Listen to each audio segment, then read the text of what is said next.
बिस्मिल्लाहिर्रहमानिर्रहीम। अस्सलाम वालेकुम एस्पायरेंट्स। आज लेक्चर नंबर 22 ऐसे कोर्स का लेक्चर नंबर 8 है। इसमें हम कंक्लूजन के बारे में बात करेंगे। कंक्लूजन सबसे अहम पार्ट भी आप कह सकते हैं, because it is the last opportunity in your hand as a writer of the essay to make an impression on the mind of your examiner. तो यहाँ पे गलती की गुंजाइश नहीं होती है, क्योंकि ये आपके पास आखिरी मौका होता है टू मेक सम इम्प्रेशन। तो इसके बारे में बात करते हैं। इसके कुछ लिखने के तरीके हैं जिनको आप अगर अच्छी तरह याद रख लेंगे तो ये कंक्लूजन लिखना आसान है। It's not that much difficult. जैसा कि मैं पहले कह चुका हूं कि it is the last chance to make an impression on the readers mind. तो लिहाजा इसको आपने सिंपल रखना है। Play safe and don't make mistakes, make no experiment. जितना आप इसको सिंपल रखेंगे, प्ले सेफ इसलिए कि आपने यहाँ पे कोई एक्सपेरिमेंट नहीं करना, कोई दूसरों के साथ डिफरेंस क्रिएट करने की ज़रूरत नहीं है। आप ये कहें कि बाकी भी ऐसा लिख रहे होंगे तो मैं थोड़ा डिफरेंट लिखूं, तो यहाँ पे ऐसा करने की ज़रूरत नहीं होती। आपने आपका पहला प्रायोरिटी ऐसे राइटिंग में यही होती है कि आप इसको पास कर जाएं। तो यहाँ पे रिस्क लेने की ज़रूरत नहीं है। ग्रामेटिकल स्पेलिंग मिस्टेक्स नहीं होनी चाहिए, क्योंकि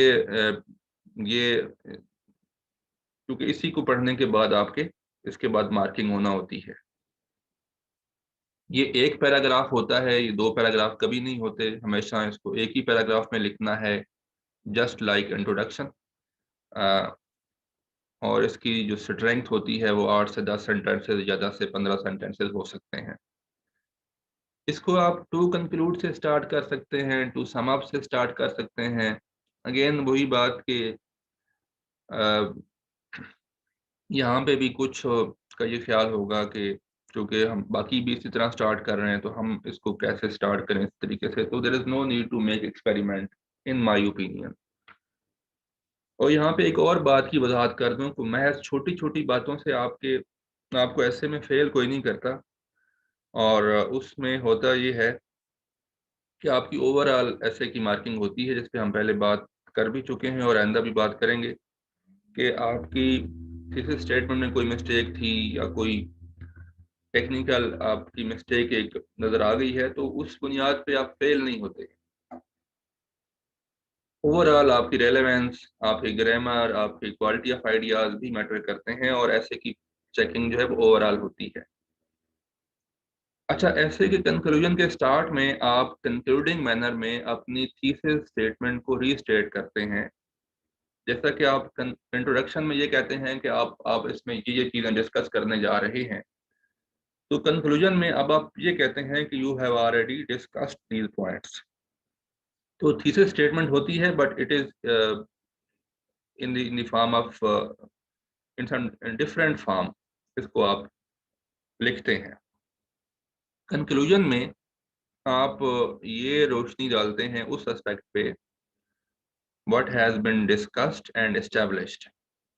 इसमें जितने भी इम्पोर्टेंट पॉइंट्स हैं जो आपने बॉडी में डिस्कस किए होते हैं, उनको आप रीकैप कर रहे होते हैं इन ए वे कि you have concluded that, you have made your point.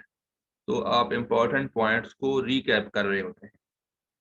इसका तरीकाकार सिंपल यही है कि आपने आउटलाइन लिखी, आउटलाइन की बुनियाद पे आपने अपनी थीसिस स्टेटमेंट डिज़ाइन की, एक से दो सेंटेंसेस की। आपने इंट्रो लिखा, इंट्रो के अंदर जो पॉइंट्स हैं आउटलाइन के, उनको इनकारपोरेट किया इस अंदाज में कि you are going to open this topic in this way. फिर आपने हर हर पॉइंट को बॉडी पैराग्राफ में एस्टेब्लिश किया, यानी हर एक पॉइंट को सेपरेटली आपने प्रूव किया। अब आप बॉडी खत्म कर चुके हुए हैं और कंक्लूड कर रहे हैं, तो अब आपने उसी तरह इंट्रोडक्शन के स्टाइल पे ही ज़रा डिफरेंट तरीके से डिफरेंट वर्ड्स यूज करके, यानी ऐसा ना लगे कि आपने कॉपी पेस्ट किया है, आपने उन्हीं मेन पॉइंट्स को कंक्लूड कर देना है इन ए वे कि you have concluded what you wanted to prove in your body. Body paragraphs जो होते हैं या बॉडी ऑफ द ऐसे, आपके पास एक मौका होता है कि आप हर हर बात को सेपरेटली इस्टेब्लिश करते हैं और कंक्लूजन में फिर अहम पॉइंट्स को आप दोबारा सम अप कर देते हैं, क्योंकि आपके पास ये लास्ट मौका होता है, आप एक रिकैप कर रहे होते हैं। जैसा कि आप किसी का कोई बात सुनते हैं और वो बात के आखिर में ये कह दे कि चले मैं दोबारा अपने पॉइंट्स जो हमने किए हैं उनको दफा रिकैप कर देता हूँ। लेकिन ये रिकैप जो है ये 10 से 15 सेंटेंसेस में होना चाहिए और उसके आखिर में आपने होपफुल, एक बेटर प्रॉस्पेक्ट या एक ब्राइट फ्यूचर का भी इंडिकेशन देना होती है। याद रखें कि एक्सप्लेनेशन, डेफिनेशन, एग्जांपल, कोटेशन वगैरह ये हमने बात कर ली थी कि ये हमने इंट्रो में कोई नहीं देनी, ये हमने लिखना होती हैं ऐसी चीज़ें बॉडी पर, ऐसे की बॉडी में रेफरेंसेस, कोटेशंस, रिपोर्ट्स, इस तरह की तमाम चीज़ें जो हैं वो ये टूल हम यूज़ करते हैं बॉडी पैराग्राफ में अपने टॉपिक सेंटेंस को प्रूव करने के लिए। इनका कंक्लूजन में कोई काम नहीं है। ये हमने बात डिस्कस कर ली थी कि it will encapsulate all the ideas discussed already. हाँ, इसमें सबसे अहम बात ये है कि अब कंक्लूजन में आपने कोई फ्रेश आइडिया नहीं देना जिसको आपने बॉडी में प्रूव ना किया हो, उसको आपने डिस्कस नहीं करना। नो फ्रेश डिस्कशन, आपने कोई उसमें फ्रेश आइडिया इनकारपोरेट नहीं करना जिसको आपने बॉडी पैराग्राफ में या अपने इंट्रो में या अपने आपने आउटलाइन में ना दिया हो, उसको आपने जगह नहीं देनी है अपने कंक्लूजन। इट्स वेरी इंपॉर्टेंट, यानी वही पॉइंट्स आपने रिकैप करने हैं जो पॉइंट आप बॉडी पैराग्राफ में प्रूव कर चुके हैं। कंक्लूडिंग रिमार्क्स होते हैं, आप इसमें पिछले पॉइंट्स को रीइंफोर्स कर रहे होते हैं और अपने कंक्लूजन के एंड में एक होप देते हैं। होप इससे ऐसे इस तरह की होती है कि आप कहते हैं कि अगर ये सजेशन जो मैंने दी हैं अगर इन पे इम्प्लीमेंट किया जाए तो थिंग्स वुड इम्प्रूव। और आखिरी बात ये है कि आपका जो कंक्लूजन होता है वो थोड़ा सा फोर्सफुल होना चाहिए। आप इसमें इस तरह की वर्डिंग यूज ना करें कि it is my opinion and there may be other view points which may also be right, it is one of the way to discuss things. आपको कॉन्फिडेंट होना चाहिए कि यही जो मेरी ओपिनियन है ये बड़ी फोर्सफुल है, स्ट्रांग है और इसकी एक स्ट्रेंथ है। It should not be uncertain and confused, कि आप ये कहें कि इसके अलावा भी और भी टेक्निक्स थी या मेरे पास टाइम कम था।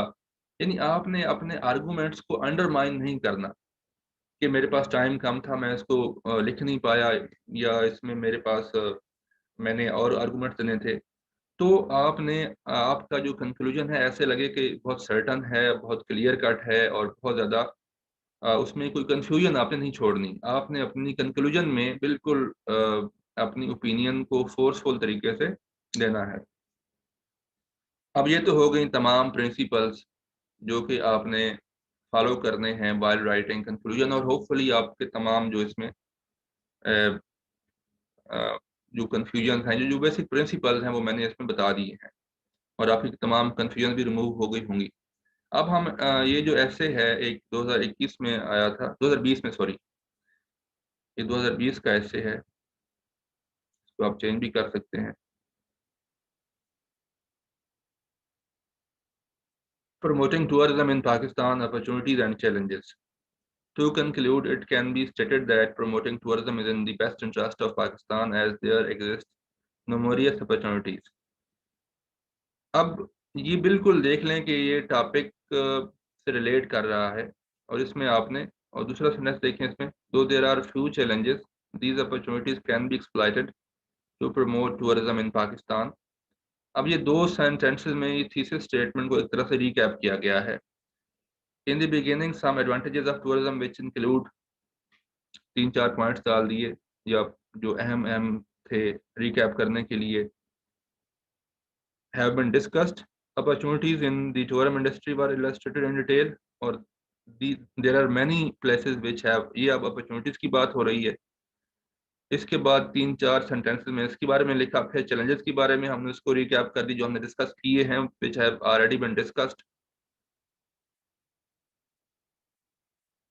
आखिर में हमने लिखा some practicable suggestions have been put forward for promotion of tourism in Pakistan। अब suggestion को हमने एक दो सेंटेंसेस में रिकैप कर दिया। अब आखिरी सेंटेंस आप देखेंगे, it is hope that if these recommendations are adopted by the government, tourism will be promoted in Pakistan and it will have lot of advantages for Pakistan, तो एक बेटर प्रॉस्पेक्ट भी दे दिया। ये एक आसान, आपको समझाने के लिए बहुत ही आसान किस्म का कंक्लूजन दिया है। आप अपने कंक्लूजन को बहुत अच्छा भी लिख सकते हैं, कम्प्लेक्स सेंटेंसेस भी लिख सकते हैं, लेकिन उसको ज़्यादा रिस्क की फॉर्म में नहीं लिखना। अब आपने देखा कि इसमें बड़ा सिंपल लिखा हुआ है, जो जो पॉइंट्स आपने डिस्कस किए हैं बॉडी पैराग्राफ्स में, उन्हीं पॉइंट्स को हमने उठा के एक रीकैप की शक्ल में कि हमने इन पॉइंट्स को डिस्कस कर लिया है, तो उसको हमने यहाँ पे इनकारपोरेट कर दिया। अब इसको आप खुद भी पढ़ सकते हैं, पॉज करके भी देख सकते हैं इसको। ये किस्म का, ये 2021 का ऐसे नहीं है, ये मैं इस्लाह कर दूं, ये 2020 का ऐसे था। ये एक कंक्लूजन की एक सैंपल के तौर पे आप इसको देख सकते हैं कि इसमें हमने कंक्लूडिंग मैनर में पॉइंट्स को डिस्कस किया है।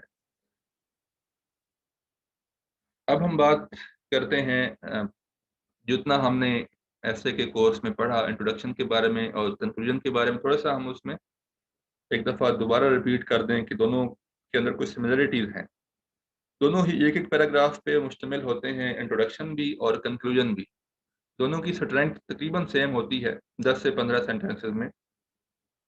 दोनों के अंदर एक से ज़ायद आइडियाज होते हैं, क्योंकि ये बॉडी पैराग्राफ तो है नहीं, तो यहाँ पे आप सारे आइडियाज को समराइज करते हैं। No example, no data, no definition, no quotation, ये चीज़ें इंट्रोडक्शन या कंक्लूजन में नहीं होती हैं, ये होती हैं टूल्स आपके बॉडी पैराग्राफ के। दोनों एक किस्म की समरीज हैं, बट डिफरेंट वे में। दोनों आउटलाइन के इर्द गिर्द रिवॉल्व करती हैं, और इसमें आउटलाइन का कोई एस्पेक्ट आपने छोड़ना नहीं होता। अब इसमें डिफरेंस क्या है? डिफरेंस ये तो है सिमिलरिटीज जो जनरली मैंने बता दी हैं। अब इसमें कुछ डिफरेंसेस हैं। डिफरेंसेस ये हैं कि ओपनिंग पैराग्राफ होता है इंट्रोडक्शन, और इसमें आप डिस्कशन स्टार्ट करने जा रहे होते हैं। थीसिस स्टेटमेंट जो है इसके एंड पे होती है। कंक्लूजन के स्टार्ट में होती है थीसिस स्टेटमेंट। एक डिफरेंट अंदाज से रीफ्रेज करके लिखते हैं, आप रीस्टेट करते हैं, डिफरेंट वर्ड यूज करते हैं। और कंक्लूजन आपके ऐसे का लास्ट पैराग्राफ होता है, लिहाजा आप इसको कंक्लूडिंग अंदाज से लिखते हैं। इंट्रो में कोई फॉर्मेट नहीं होता, आप इसको स्टार्ट कर देते हैं और स्टार्ट करते हैं कीवर्ड से और डायरेक्टली हिट द टॉपिक। और कंक्लूजन को हम थोड़ा एक फॉर्मेट में लिखते हैं, to conclude it can be said that या it can be stated that. Intro में आप थीसिस स्टेटमेंट के ऊपर अपना इंट्रो एंड करते हैं और आगे बॉडी पैराग्राफ में एंटर होते हैं। तो कंक्लूजन में आप अपनी फाइनल ओपिनियन दे के तो ये कहते हैं कि रे ऑफ होप दिखाते हैं, उम्मीद दिखाते हैं आखिर में कि अगर ये चीज़ें इम्प्लीमेंट की जाएँ, सजेशन जो आपने दी होती हैं तो चीज़ें बेहतर हैं, या अगर आपने जो आर्गूमेंट्स दिए हैं उनकी बुनियाद पे आप कहते हैं कि in my opinion things are improving. इस तरह का आप एक ब्राइटर प्रॉस्पेक्ट की झलक दिखाते हैं। दोनों में फ़र्क जो हम डिस्कस कर भी चुके हैं वो यही है कि ओपनिंग वे में इंट्रो होता है और कंक्लूजन होता है कि आप अब अपने तमाम पॉइंट्स को रीकैप कर चुके होते हैं और इसमें कोई आप फ्रेश आइडिया या कंफ्यूजन नहीं छोड़ते हैं, एस्टेब्लिश कर लेते हैं अपने पॉइंट्स को, अपनी ओपिनियन को, अपने आर्गूमेंट्स को। कंक्लूजन में आपके ये तमाम आर्गूमेंट्स जो हैं वो एस्टेब्लिश्ड होते हैं। अब ये तीनों का एक किस्म का एक मैंने रिकैप किया हुआ है। इंट्रो का आप देख लें, वन पैराग्राफ, बॉडी के बहुत सारे पैराग्राफ्स होते हैं, कंक्लूजन का एक पैराग्राफ होता है। स्ट्रेंथ जो है वो इंट्रो की और कंक्लूजन की ऑलमोस्ट सेम होती है, 10 से 15। बॉडी पैराग्राफ की 6 से 8। Intro opens many ideas, conclusion concludes many ideas. और हर बॉडी पैराग्राफ जो है वो एक आइडिया को इंट्रोड्यूस करता है और उसी को कंक्लूड करता है। हर बॉडी पैराग्राफ, क्योंकि डिफरेंट पैराग्राफ होते हैं तो हर पैराग्राफ की ये फंक्शन होता है। No explanation, no example, no data in intro and conclusion, but body paragraph में ये डेटा आपने देना होता है सपोर्टिंग सेंटेंस की फॉर्म में, जो कि हर बॉडी पैराग्राफ का दूसरा सेंटेंस होगा। आप इंट्रो में हिंट देते हैं what is going to follow. Body paragraph में अपने सेंट्रल आइडिया को या टॉपिक सेंटेंस को आप प्रूव करते हैं। और कंक्लूजन में आप ये बताते हैं कि क्या क्या डिस्कस और एस्टैब्लिश और कंक्लूड हो चुका है। आखिर में what is expected of a good ऐसे, एक अच्छा ऐसे किसको कहेंगे जिसकी ये आप प्रॉपर बिगिनिंग होनी चाहिए। इंट्रो की बिगिनिंग से मतलब ये है कि आप इंट्रो की बिगिनिंग ऐसे करेंगे जैसे आपको टॉपिक आप उससे ये आना चाहिए कि आपने अंडरस्टैंड कर लिया, और ये तब हो सकता है जब आपने टॉपिक को अच्छी तरह समझ लिया हो, ऐसे के टॉपिक को अच्छी तरह समझा हो। Correct and flawless language, appropriate vocab, use of relevant terminology. जब आप ग्लोबल वार्मिंग की बात कर रहे होंगे तो साफ ज़रा उसमें आपने ग्रीन हाउस गैसेस की बात करनी है, आपने उसमें दीगर टेक्निकल टर्म यूज करनी है। रेलेवेंस, यानी relevance of your content to the topic, and logical flow of ideas, उनकी ऑर्गेनाइजेशन हो और नेचुरल आपका फ्लो ऑफ थॉट, नेचुरल जो सीक्वेंस ऑफ थॉट्स है उसी को फॉलो करें। क्लैरिटी ऑफ थॉट, ऐसे जो है वो कंप्रिहेंसिव होता है, उसमें तमाम एस्पेक्ट्स आप कवर करते हैं, तमाम रेलेवेंट एस्पेक्ट्स को कवर करते हैं। अवॉइडिंग टू मच स्कॉलरशिप, ज़्यादा आपने स्कॉलरशिप नहीं दिखानी होती, आपने एक ले मैन को समझाने के लिए आसान जबान में चीज़ें करनी होती हैं। हाँ, जो टेक्निकल ऐसे हैं उसमें तो आप टेक्निकल टर्म यूज़ करते हैं। थारो अकाउंटेंस विद द टॉपिक, ये तब हो सकती है जब आप हर टॉपिक के, हर रेलेवेंट टॉपिक के प्री ऐसे नोट्स भी बनाएं। Impressive finish, writers personal thoughts and ideas, convincing, it should not look like reproducing crammed material,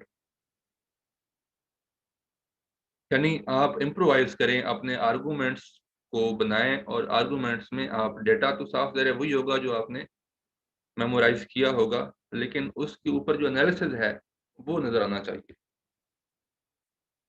it is self contained, self explanatory, not depending on any outside source for its essential comprehension, यानी इसको समझाने के लिए आपके examiner को कोई और चीज कंसल्ट ना करनी पड़े, वो आपके ऐसे से ही आपका टॉपिक समझ जाए, आपका पूरा आप जो कहना चाह रहे हैं वो समझ जाए, वो उसके लिए, यानी आपका जो रीडर है वो आपके ऐसे को पढ़ने के बाद पूरी तरह उसको अंडरस्टैंड कर ले, उसको किसी और सोर्स की जरूरत ना पड़े।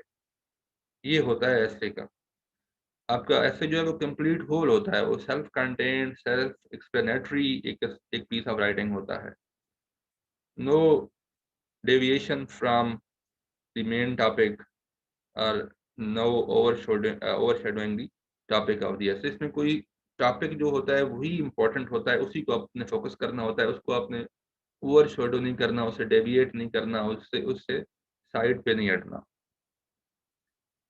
विच style of writing is better, ये हमने मुख्तलिफ स्टाइल ऑफ राइटिंग देखे थे। इसमें यह है कि एक होता है सस्पेंस स्टोरी की तरह, आप चीज़ों को शुरू में सस्पेंस में रखते हैं और आखिर में जाके सस्पेंस खोलते हैं, तो उस तरह आपने ऐसे नहीं लिखना होता, आपने सिंपल स्टाइल लिखना। Simple style is opposite of suspense writing, it is easily understood, sequence flows with natural order of thought, direct होता है, अनएम्बिगुअस होता है, और इस स्टाइल में आप बात शुरू में कर देते हैं और उसको बाद में एक्सप्लेन करते हैं, जैसा कि इस तरीकाकार में भी हमने बात की हुई है कि आपने टॉपिक सेंटेंस के बाद आपने सपोर्टिंग सेंटेंस लिखने हैं। तो ये सिंपल स्टाइल ही हमने समझाया हुआ है आपने आपको। कुछ टिप्स हैं कि आप ये चीज़ें रिपीट भी हो चुकी हैं, पहले हम इन पे बात भी कर चुके हैं, लेकिन just to reinforce and emphasize मैं थोड़ा उन चीज़ों को रिपीट भी कर रहा हूँ कि टॉपिक को अंडरस्टैंड करना बहुत ज़रूरी है, पहले टॉपिक को अंडरस्टैंड करें, क्लैरिटी ऑफ थॉट, और राइटिंग को एंजॉय करें। आप अभी से जो प्रैक्टिस स्टार्ट आपने कर दी होगी, तो हर रोज़ पैराग्राफ्स लिखें और फोर्टनाइटली या वीकली ऐसे अटेम्प्ट करें। सिंपल टॉपिक से आप स्टार्ट ले सकते हैं, बट राइटिंग की प्रैक्टिस आपकी अच्छी होनी चाहिए, और एंजॉय दिस राइटिंग प्रैक्टिस। और जो कुछ आप लिखते हैं वो किसी अच्छे ट्यूटर से चेक भी कराएं। ब्रेनस्टॉर्मिंग करें, think on the cause effect relationship, जो चीज़ें आप कॉज इफेक्ट में देखें कि इलिटरेसी कैसे काज होती है, पॉवर्टी का क्या लिंक है, उनके आपस में लिंक्स बनाएं मुख्तलिफ सोशियो इकोनॉमिक प्रॉब्लम्स के। और ब्रेनस्टॉर्मिंग करें कि चीज़ें कौन काज़ करता है और कौन इसका रिज़ल्ट देता है। यानी कॉज़ इफ़ेक्ट अलग होता है। जैसे पॉवर्टी को हम कह सकते हैं कि पॉवर्टी की वजह से इलिटरेसी पैदा होती है और इलिटरेसी से अनएम्प्लॉयमेंट, अनएम्प्लॉयमेंट से फिर पॉवर्टी, तो ये एक विशियस सर्कल। इसी तरह आप मुख्तलिफ सोशियो इकोनॉमिक प्रॉब्लम में ये टेक्निक यूज़ कर सकते हैं। पास्ट पेपर्स को अटेम्प्ट करें, अपनी पावर ऑफ इमेजिनेशन को यूज़ करें। तो जिस दौर का आप लिटरेचर पढ़ रहे हो, लेट्स से आप तैयार कर रहे हैं 73 का ऑयल एम्बार्गो, अगर अरब मिडल ईस्ट कॉन्फ्लिक्ट देखें तो उस दौर में अरब ने अ, अरब कंट्रीज़ ने under the leadership of Shah Faisal एक ऑयल एम्बार्गो लगाया, दुनिया के ऊपर पाबंदी लगाई थी ऑयल को एक्सपोर्ट करने की। तो उससे बड़ा क्राइसिस पैदा हुआ था। उस दौर के ऊपर ये आप इमेजिन करें, उस दौर में जाके इमेजिन करें कि उस दौर में ऑयल जो है वो उन कंट्रीज़ स्पेशली जो यूएस था, यूके था, उनके पास अपनी प्रोडक्शन ऑयल की नहीं थी। उस दौर के जो डायनामिक्स हैं वो भी आपने देखना होते हैं कि उस दौर में क्या चीज़ इफ़ेक्टिव थी। अब अगर आज के दौर में देखा जाए तो आज ऑयल एम्बार्गो यूएस जो है वो सऊदी अरब नहीं लगा सकता, क्योंकि सऊदी अरब की प्रोडक्शन से अब यूएस की अपनी प्रोडक्शन ऑयल की ज़्यादा हो चुकी हुई है। तो आपने हर दौर के अंदर जाके उस दौर के जो ओवरऑल सर्कमस्टांसेस हैं, ओवरऑल जो हालात हैं, उनको भी आपने इमेजिन करना होता है जब आप उस दौर के वाक़यात के बारे में पढ़ रहे होते हैं। तो हमेशा इसके रिकमेंडेड बुक्स या मटेरियल को पढ़ने की कोशिश करें। और अपने वोकैब्युलरी को आपने एनलार्ज करना है बाय फ्रीक्वेंटली कंसल्टिंग डिक्शनरी, और अपने जो वर्ड्स हैं, मुश्किल वर्ड्स हैं, उनका सेंटेंसेस में इस्तेमाल ज़रूर देखें। जब आप कोई क्वालिटीज़ बता रहे हैं, कोई भी लिस्टिंग यानी आइटम्स, तो हमेशा कोशिश करें कि एक सेंटेंस में 3 से ज़ायद चीज़ें बयान ना करें। जैसे आपने किसी की क्वालिटीज़ बतानी है तो he is brave, kind hearted and God fearing. 3 काफ़ी होती हैं एक सेंटेंस के लिए। 4 कहेंगे थोड़ा-सा उसमें गलती कोई नहीं है, it it is not grammatically incorrect, it is grammatically correct, but इसमें ये होता है कि आप 4 क्वालिटीज़ बताते हैं तो रीडर के ऊपर एक स्ट्रेन कार्ड होता है कि वो सारी चीज़ें उसको याद रखना पड़ती हैं, brave, kind hearted, God fearing and virtuous. हमने 4 क्वालिटीज़ को बता दिया है। तो कोशिश करें 3 आइटम्स ही रखें ताकि ईज़ी उसको ग्रैस्प हो सके। अगर आपने अच्छा, अब मुख्तलिफ बातों को कहने के, एक बात को कहने के मुख्तलिफ तरीके होते हैं। जब आपने एक बात को कहना है कि it is an established fact, को तो उसको कहने के डिफरेंट तरीके हैं। It is beyond doubt that, it is without any doubt, it is universally established that, it goes without saying. तो इस तरह से आप एक बात को मुख्तलिफ अंदाज से कह सकते हैं। ये आपने टेक्निक सीखनी है। यानी एक बात को कहने के डिफरेंट तरीके आपने ज़रूर सोचने हैं, क्रिएट करने हैं। जब आपने कोई चीज़ कंक्लूड करनी है, ये नॉर्मल राइटिंग की बात कर रहा हूँ, तो आप इस तरह के वर्ड्स यूज़ कर सकते हैं। अच्छा, अब जब आपने एक डिस्कशन चल रही है, उसमें कोई ऐड करनी है, तो in addition to this, additionally, moreover, first, second, third, ये first, second and the last का तरीका भी यूज़ कर सकते हैं। बिसाइड दिस, फर्दर मोर को भी यूज़ कर सकते हैं। तो इस तरह के वर्ड्स आप यूज़ करते हैं। अच्छा, जब कंट्रेरी थॉट को डिस्कस करते हैं तो इस तरह बयान करते हैं, on the contrary, conversely, but there are occasions. तो ये आपने ज़रूर, जब भी आप रीडिंग करनी है तो आपने गौर करना है कि एक बात को मुख्तलिफ अंदाज से बयान करने की क्या तरीक़ाकार हैं, और ये तरीक़ाकार आपको, इसका कोई शॉर्टकट नहीं है। ये आपने अपनी प्रैक्टिस से, अपनी रीडिंग से लेना है। जो आप स्टडी करेंगे, रीड करेंगे, उसको इस निगाह से भी ज़रूर देखना है कि आप वहाँ पे किसी बात को कंक्लूड कैसे किया जाता है, स्टार्ट कैसे किया जाता है, नए पॉइंट्स कैसे ऐड किए जाते हैं। अब ये कुछ टर्म्स हैं जिनके मुख्तलिफ सिनोनिम्स आपको सीखने हैं, और वो सिनोनिम्स देखना ये है कि पॉपुलर होने चाहिए। General public, citizenry, people, message. जब आप बात करते हैं प्रोफाउंड इम्पैक्ट, तो हर जगह पे आप प्रोफाउंड इम्पैक्ट नहीं डाल सकते। किसी जगह पे इमेंस डाल देंगे, great effect, huge, big, first and the foremost, first of all, starting from the order of significance. इस तरह आपने एक चीज़ को मुख्तलिफ अंदाज में बयान करने का फ़न सीखना है, और या एक इसमें आपने कॉशन ज़रूर ज़हन में रखना है कि उसको इतना डिफरेंट, इतना सिनोनिम इस तरह ना करे कि आप कोई अनपॉपुलर किस्म का सिनोनिम लेके आ जाएँ। तो पॉपुलर रखना है, और मतलब जो रूटीन में यूज़ होते हैं वही वर्ड्स आपने इधर यूज़ करने हैं। It is beneficial for, it has certain advantages, it is handy for. तो इस तरह आप एक चीज़ को मुख्तलिफ अंदाज से बयान करने का जो हुनर है उस पे भी कोशिश करें, और ये आपका प्रैक्टिस से आएगा, आपकी ऑब्जर्वेशन से आएगा, जो आप रीडिंग करेंगे वहाँ से आपको मिलेगा। ह्यूमन बीइंग्स के लिए आप humanity, people at large, Mankind, round the globe, across the world, across the globe, throughout the world, worldwide, all over the world, ये हम एक्सप्रेशन यूज करते हैं। Much needs to be done, there is lot of room for improvement, it needs to be improved, improvement is to be made। इस तरह आप different phrases use कर सकते हैं। जब आप कहना चाहें when you want to quote some sources according to analysts experts